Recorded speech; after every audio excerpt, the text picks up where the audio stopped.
Jumpa lagi di Jauh Dekat Film dengan Ogut di sini dan terima kasih telah klik video ini. Pertama ialah sedikit penjelasan mengenai judul, yakni Iron Triangle atau segitiga besi. Merupakan sebuah area seluas 195 km persegi yang berada di Vietnam dan berbatasan dengan Sungai Saigon. Dinamakan segitiga besi karena area ini sangat marak dengan aktivitas tempur pasukan Viet Minh dan Viet Cong selama perang terjadi. Perancis misalnya, di era penjajahannya pada Vietnam berkali-kali ingin merebut wilayah yang strategis ini, namun selalu gagal dan hancur. Demikian pula dengan Amerika yang terus-menerus kalah dalam tiap pertempuran di sini.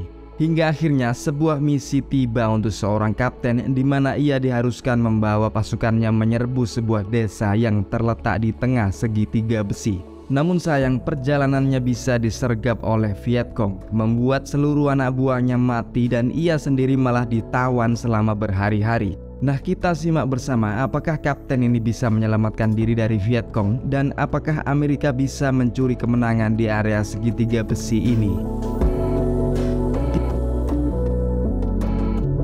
Kisah nyata ini diawali pada tahun 1967 di Vietnam Selatan di dalam rimba tropis yang masih tebal dengan kabut pagi, tepat di tengah area segitiga besi. Beberapa peleton pasukan Amerika pun dikirim menjelajah berbekal informasi jika di area ini sedang padat lalu lintas pasukan Viet Cong. Mereka semua dipimpin oleh Kapten Kin, seorang perwira yang sanggup berbahasa Vietnam dan sudah memahami budaya lokal. Namun setelah berjam-jam mereka menyisir, tak tampak seorang pun Viet Cong beredar di hutan ini. Mereka malah menemukan sebuah pemukiman yang terbakar dan memutuskan untuk menghampirinya dengan menyeberang sungai. Tak sadar posisi mereka sangat empuk untuk disergap musuh.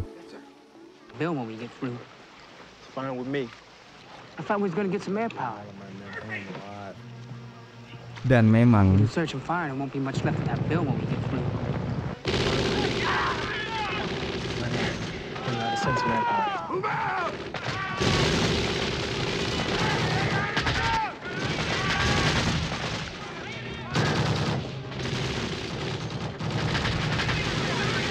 dan ini pun baru berakhir saat sebuah M72 Lau ditembakkan.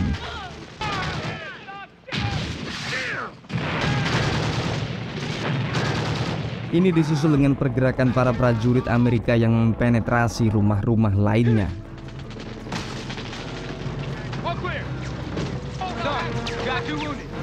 Setelah semuanya tuntas, sebuah helikopter Huey terbang rendah dan menyebar selebaran yang menurut Kapten Kin, ini ialah propaganda yang mengatakan jika Amerika ialah sahabat sejati orang-orang Vietnam. Beberapa saat lagi Kapten Kin pun melanjutkan perjalanannya semakin dalam ke area segitiga besi tanpa mengetahui kengerian apa yang akan menanti mereka. Sersan Murphy dan Swan dikirim menjadi pioner di paling depan, mencari dan membuka jalan di lebatnya rimba ini. Namun mereka bergerak terlalu jauh di depan dan tiba-tiba rombongan di belakang pun terkecoh. Mereka tak tahu jalan mana yang dilalui oleh Sersan Murphy dan Swan dan malah kini menuju ke arah yang berbeda. Sementara Sersan Murphy dan Swan yang terisolasi berdua ini akhirnya tuntas dimangsa oleh Viet Cong.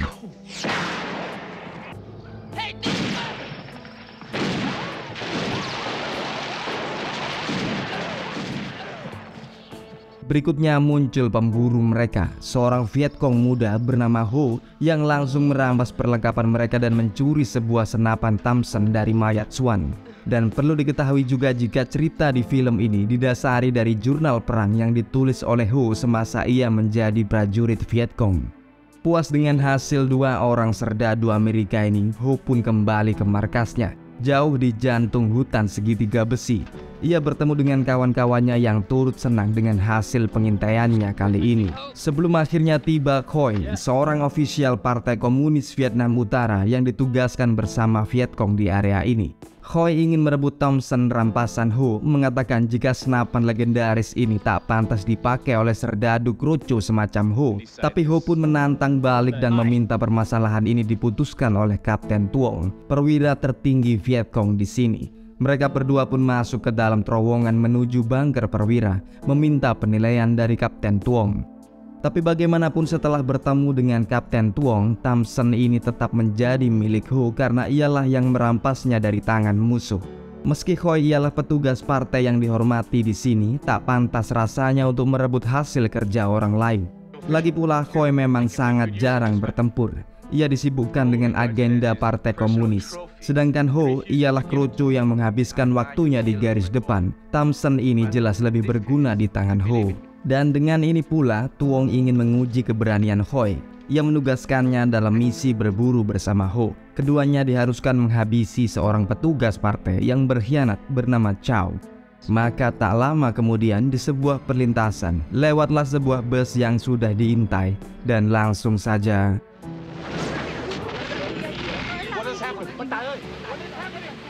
dengan cekatan, Choi langsung menarik Chow untuk keluar dari bus dan langsung dieksekusi mati.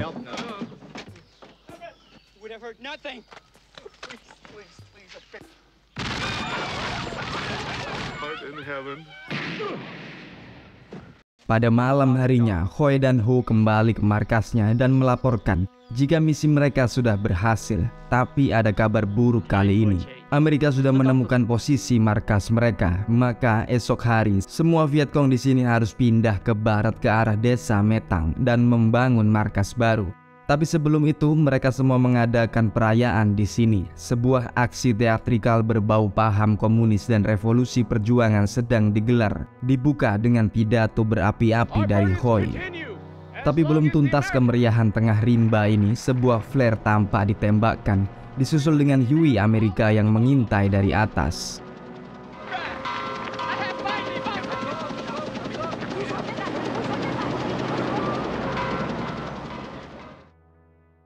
Kembali menyimak di sisi prajurit Amerika, Kapten Kim nampak bersitegang dengan tentara Vietnam Selatan karena kedapatan sedang menyiksa beberapa Vietcong yang ditawan.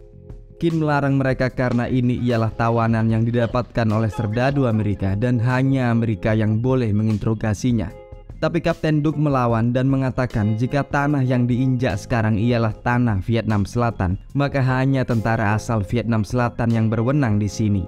Di sudut yang lain, seorang perempuan Vietnam berseragam ala militer bernama Han Ly mendekat ke markas dikawal oleh tentara bayaran asal Perancis. Perempuan ini dibayar oleh Amerika untuk menyebar propaganda dan ialah ikon pencitraan Amerika di mata orang Vietnam.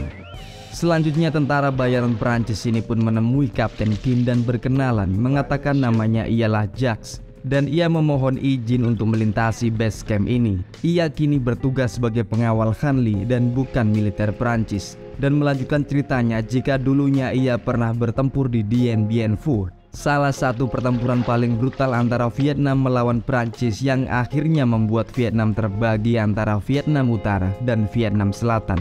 Dan sekaligus merupakan pertempuran yang menjadi tanda kalahnya Perancis di bumi Vietnam. Nah, bagi kalian yang tertarik untuk mengetahui kisah nyata berlangsungnya pertempuran Dien Bien Phu ini dan bagaimana awal mula Vietnam terpisah di utara dan selatan, bisa kalian tonton juga alur filmnya dengan menekan tombol di atas kanan layar bor. Di suatu malam, Ho bercakap dengan rekannya yang bernama Pham. Ia baru mengetahui jika Pham sebenarnya hanya bergabung dengan Vietcong karena seluruh keluarganya dihabisi oleh tentara Amerika. Padahal mereka tadinya cuma petani biasa. Ia sudah tak punya apa-apa sekarang selain dendam untuk balik menghabisi pasukan Amerika sebanyak-banyaknya. Sedangkan Ho menceritakan jika ia lahir di Saigon. Ayahnya ialah seorang guru sekolah yang dibunuh oleh tentara Vietnam Selatan karena dituduh sebagai Vietcong. Dan karena inilah Ho memilih benar-benar bergabung dengan Vietcong. Di malam yang sama ini di markas Amerika, Kapten Kim memimpin briefing misi selanjutnya yang masih berlokasi di area segitiga besi. Menurut intelijen Amerika akan ada pergerakan besar menuju ke desa Metang dan disinilah mereka akan beraksi. Dan sesuai prediksi saat subuh baru saja usai, Kapten Tuong memimpin pasukannya menuju ke desa Metang. Ia belum tahu jika pergerakannya ini juga diketahui oleh pihak Amerika. Dan seketika sampai di Metang, Tuong dan Ho serta Pham menyamar menjadi rakyat sipil dan memasuki desa. Mereka menemui koneksi Vietcong di sini dan berbagi kabar. Dan di waktu yang sama, Han Ly dan Jacques tampak juga hadir di Metang dalam rangka misi penyebaran propaganda. Sementara itu berkilo-kilometer dari Metang, pasukan Amerika pun mulai hadir. Mereka berjalan dipimpin oleh Kapten Kin, dan sama dengan Vietcong, desa Metang ialah tujuan mereka. Beberapa jam kemudian Ho mengikuti agenda Han Lee. Ia mempromosikan jika pemerintah Vietnam Selatan bersama Amerika akan selalu mengayomi rakyat di sini. Tanah dan sawah akan dibagi rata untuk semua rakyat. Dan setelah 10 tahun menempati, mereka akan diberikan sertifikat kepemilikan tanah secara sah. Namun tidak jika mereka bergabung dengan Vietcong. Mereka akan jauh lebih miskin dari ini dan tak akan mendapatkan apa-apa selain kesengsaraan. Setelah acara sosial ini, Kapten Tuong memberi sinyal pada Ho jika Han Lee harus dihabisi, dan jika mungkin pula sekalian dengan Jacques pengawalnya. Maka malam harinya, Ho dan Pham bergerak ke rumah yang diinapi oleh Han Lee dan Jacques. Pelan-pelan mereka menyusup seperti hantu, membabat habis tentara Vietnam Selatan yang menjadi penjaga di sini. Sampai akhirnya ia bertemu dengan Han Lee yang baru selesai mandi.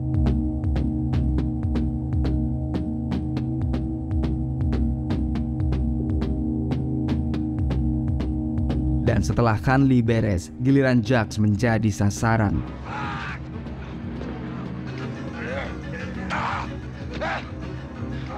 Keesokan paginya, pasukan Amerika semakin mendekat ke Metang. Tapi belum sampai ke desa, kawanan Vietcong sudah menyergap mereka semua.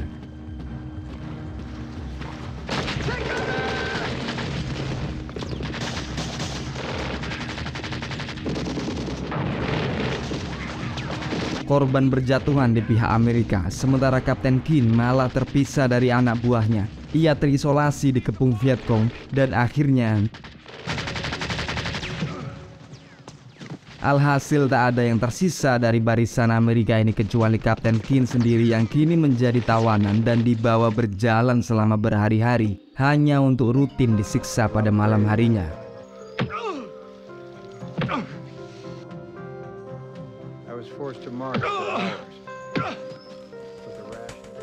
Dan jika waktunya semua Vietcong tidur, akan ada penjaga yang tetap menyiksa Kin untuk terus membuka matanya.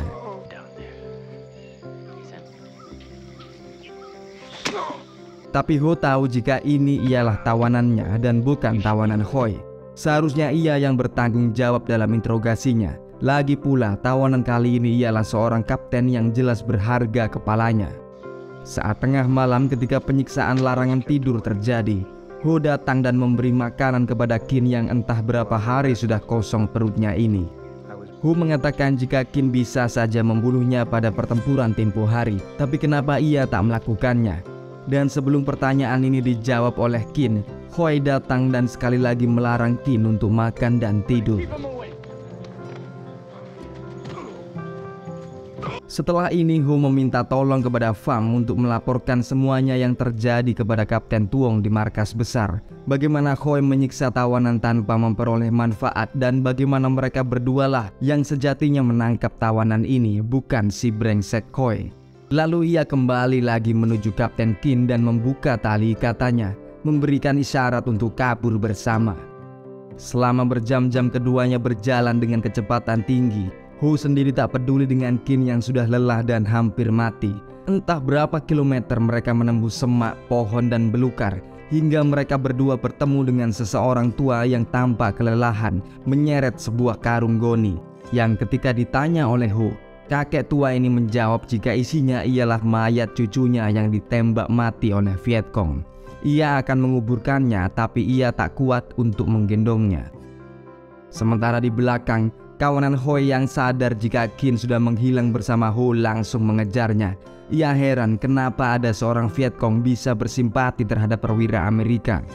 Petang tiba sekali lagi dan Ho mengatakan jika ia akan membawa Kin ke markasnya untuk langsung menemui Kapten Tuong. Ia yakin Tuong jelas lebih adil kepada tawanan daripada Hoi yang cuma petugas dari partai. Kapten Kin lantas bercerita jika dirinya punya istri dan anak di Amerika yang kini seusia Ho, sekitar 17 tahunan. Tapi Ho mengingatkan meski ia 17 tahun, di sini ia dan Kin sama-sama tentara, sama-sama serdadu, dan Ho lah yang memegang senapan Norinco tipe 56 di sini. Keesokan harinya, perjalanan yang bagaikan lari maraton ini dimulai sekali lagi. Dan menit demi menit mereka berdua mulai menaruh hormat satu sama lain sebagai sesama serdadu. Tapi perjalanan mereka masih terus dibuntuti oleh Hoi dan skuadnya. Tak mengetahui hal ini, Ho dan Kin pun beristirahat. Mereka berdua menggali akar dan meminum air, menuntaskan dahaganya ketika Hoi tiba-tiba saja muncul dan mengepung.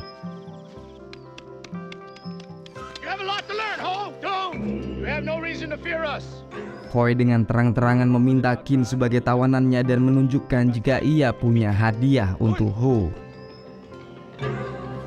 Tapi setelah ini helikopter terbang di angkasa ke arah desa Metang. Ini sekaligus kesialan bagi Kin karena sekarang Hoi sudah tahu maksud tentara Amerika yang ternyata ingin menyerbu desa Metang. Ini berarti juga nyawa Kapten Kin sudah tak berharga lagi. Hoi memerintahkan semua anak buahnya kembali ke Metang untuk memperingatkan Vietcong yang ada di sana, dan berikutnya memerintahkan Ho untuk langsung membunuh Kin. Tapi Ho penuh keraguan-raguan dan akhirnya Hoi pun tewas di tangan Kin, sementara Ho langsung pergi lenyap ke dalam hutan. Beberapa jam setelah ini kita mengetahui jika Kapten Kin sudah berhasil diselamatkan dan langsung diikutkan kembali ke penyerbuan desa Metang di segitiga besi. Pertempuran langsung dimulai seketika kawanan helikopter ini mendarat. Sedangkan dari arah desa, Vietcong bercampur dengan warga sipil yang mengungsi keluar desa.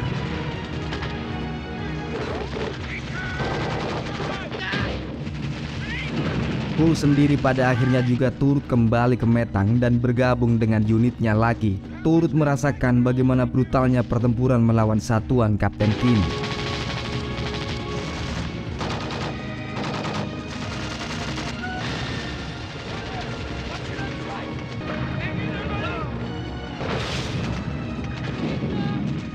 Di angkasa, Huey demi Huey masih lalu lalang menurunkan tambahan prajurit Amerika, mendesak posisi Vietcong yang kini menggunakan rumah-rumah warga sebagai perlindungan.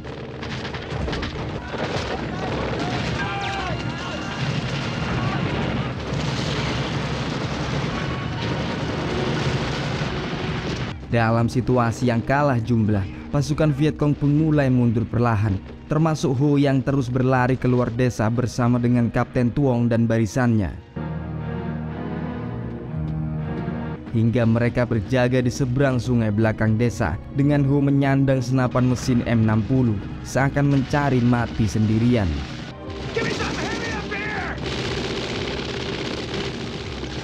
Sementara di sisi lain, semua Vietcong akhirnya bisa diusir dari desa Metang. Dan nasib Ho sendiri akhirnya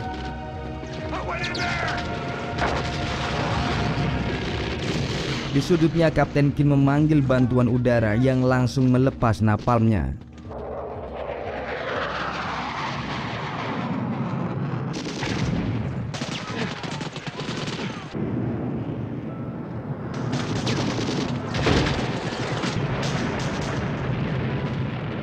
Tapi tak ada yang tahu jika Ho ternyata masih hidup bahkan setelah serangan napalm Amerika.